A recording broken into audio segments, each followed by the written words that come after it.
Boa tarde. Vou, em poucas palavras, tentar desvendar o embuste que o governo está a fazer aos portugueses.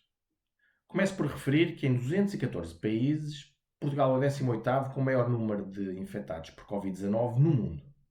Se isto é uma taxa de sucesso, não, não é. Mas o governo continua a tentar nos fazer crer que a sua luta contra o Covid-19 está a ser um sucesso. Lamento informar o governo, mas não, não está. Não é necessário relembrar todas as declarações desastrosas que a Ministra da Saúde e a Diretora da Direção-Geral de Saúde tiveram, do tipo: ora as máscaras são boas, ora as máscaras são más. A nossa economia está a ser dizimada e o governo brinca com os portugueses e com a Constituição aos estados de emergência e de calamidade. Passo a explicar. Quando deviam e podiam ter encerrado imediatamente as fronteiras, o que fizeram? Nada. Essa decisão foi tomada tardiamente e às más horas.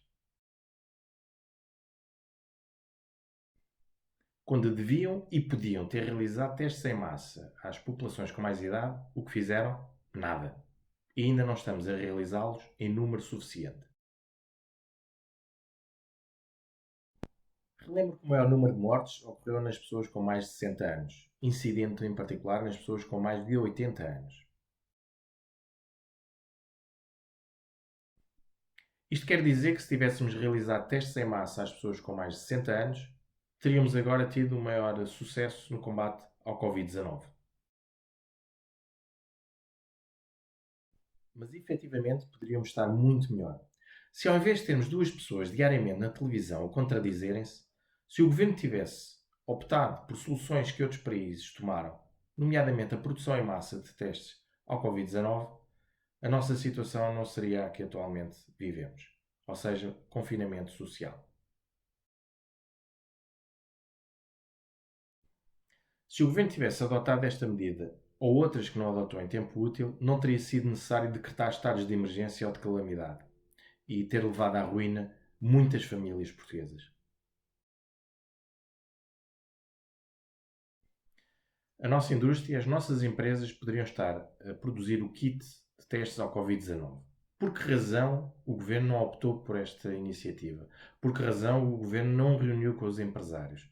Por que razão é que o governo preferiu optar por decretar estados de calamidade e de emergência?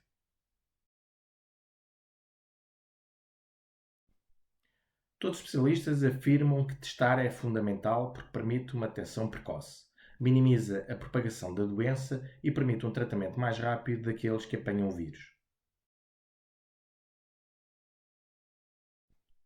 Como exemplo, posso referir que os testes ao Covid-19 foram a chave para a baixa taxa de mortalidade que existe na Coreia do Sul, um país que está muito próximo da China. Pela mesma razão, também teria sido imprescindível, tal como sempre afirmámos e outros países fizeram, que o governo tivesse aproveitado instalações hospitalares abandonadas para criar centros de diagnóstico, que teriam possibilitado um verdadeiro sucesso na luta contra o Covid-19. E é diagnosticando e rastreando que nos permite saber qual a fonte de infecção, pois é a única forma que nos permite também não termos de adotar medidas tão restritivas da nossa liberdade, com as consequências que todos nós já conhecemos. Mas vou falar agora da decisão do governo em fazer cessar o estado de emergência e do novo plano de desconfinamento. Os transportes públicos, que não são conhecidos por corresponderem às necessidades dos portugueses, vão ser permitidos andar com 2/3 da sua capacidade. Mas algum dos governantes tem noção do que é andar de transportes públicos? Alguém tem noção de que aquelas pessoas que trabalham e não podem utilizar o seu carro ou não têm dinheiro para comprar um carro vão chegar atrasadas ao trabalho? Já pensaram nas filas intermináveis que vão existir nos metros, comboios, carris, por causa dos já superlotados transportes públicos?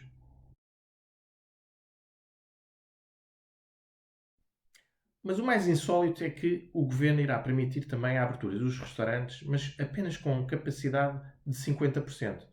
Ou seja, alguém do governo, por favor, nos explique qual a lógica que está por trás disto. Porque se permite que nos transportes públicos Se anda com 2 terços da sua capacidade, qual a razão para que nos restaurantes só seja permitido 50%? Já que nos transportes públicos deparamos com pessoas estranhas e nos restaurantes normalmente vamos com pessoas amigas, familiares, pessoas que nos são próximas. Por fim, questiono o governo qual a lógica de se permitir a abertura de museus, monumentos, palácios, galerias de arte e afins e proibir a assistência aos jogos de futebol. Efetivamente, as medidas que o governo toma não têm base científica. Efetivamente, o governo não está a ter sucesso na luta ao Covid-19. Boa tarde.